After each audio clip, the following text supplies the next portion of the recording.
Very good morning and welcome to everyone joining us for this preview on behalf of Marshall's World of Sport. We'll be taking you through the meeting which was supposed to be run at Scottsville.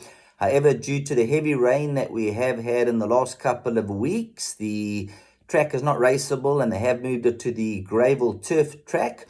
And just looking early on, the going's good to soft, so let's keep a close eye closer to race time. And of course, this show is recorded very early this morning, so take note of any card changes, any betting moves, and the official track condition later on once the final declarations come out.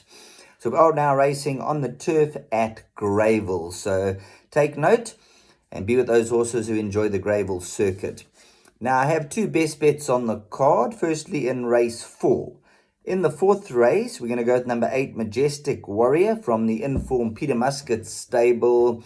A horse who's got the ability. He's found support on just about every run. He's once again found support, and he does look tough to beat again.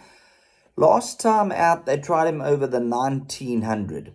He skipped away early, second run after the rest, and he looked home coming past the 300 meters.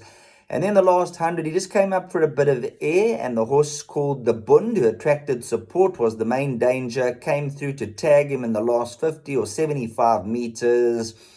I think the distance is now 1800. It was a 1750. I think it's been changed to an 1800 now that they've moved it to Greyville. So 100 meters less will definitely enhance his chances. Fitness-wise, he's going to be very, very fit. So he's going to be peak fitness run. Everything's going to be in his favor. He's been super consistent.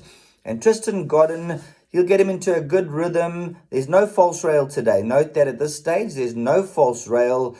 So those horses up front or closer to the speed, they'll have that length advantage. Usually when there's a false rail, it throws them out.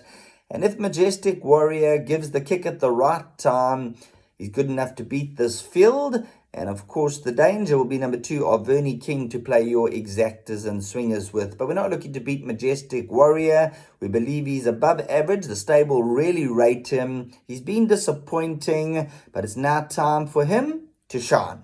So number 8, Majestic Warrior, we're going to go with him. Then race 6, number 3. No doubt the best bet on the card, Captain Casey. And with the scratching of number 5, Mr. Henley, it makes him close to a good thing. Saying a good thing because of the company he's kept. He's run behind See It Again, 2 lengths behind. If you go back earlier, he ran to Cousin Casey. We've all seen what Cousin Casey's gone on to do. So the form lines are looking very, very strong. 3 runs back, he actually beat See It Again. That form line's worked out terrifically well. Looking at the opposition, or should I say lack of opposition. He is rated at this stage a 105, so it does look really good on paper. Is he a 105? Time will tell, but he's raced against some stronger opposition. Very short in the market, a banker in all the exotics. And I think maybe the double Majestic Warrior and Captain Casey for the professional punters out there. You're not going to get rich on the double, but those are the 2 horses that do certainly stand out on the card. But like I mentioned, take note of the official changes this morning. With the change of venue, there might be a few scratchings. Now, looking at the buy pot. 3, 8, and 10 in the opening leg, by numbers 3 and 7. By numbers 1, 7, and 11. By banker 8. By numbers 2, 3, and 9. By banker number 3 in the buy pot. Pick 6, well, we have 2 bankers. We're going to bank a Majestic Warrior and we're going to bank Captain Casey. So we're going to make it a 4-legged pick 6. And we're not going to take any chances. You'll notice 2 races we've gone the field. Opening leg of the pick 6, numbers 1, 7, and 11. I think that should be sufficient. If you want to add an extra runner or 2 in the opening leg, then we're bankering number 8 by the field. Next leg. So the third leg, we're going the field. We can't go out there. The following leg, banker number 3, Captain Casey, looks a ready-made banker. Even though he's very short in the betting department, he should be too good for this field. The following race, no chances, we're going the field there. And then ending off with numbers 1, 2, 3, 4, 7, 9, and 10. Take a percentage of the pick 6 and obviously add in 1 or 2 of your fancies, as we always do suggest.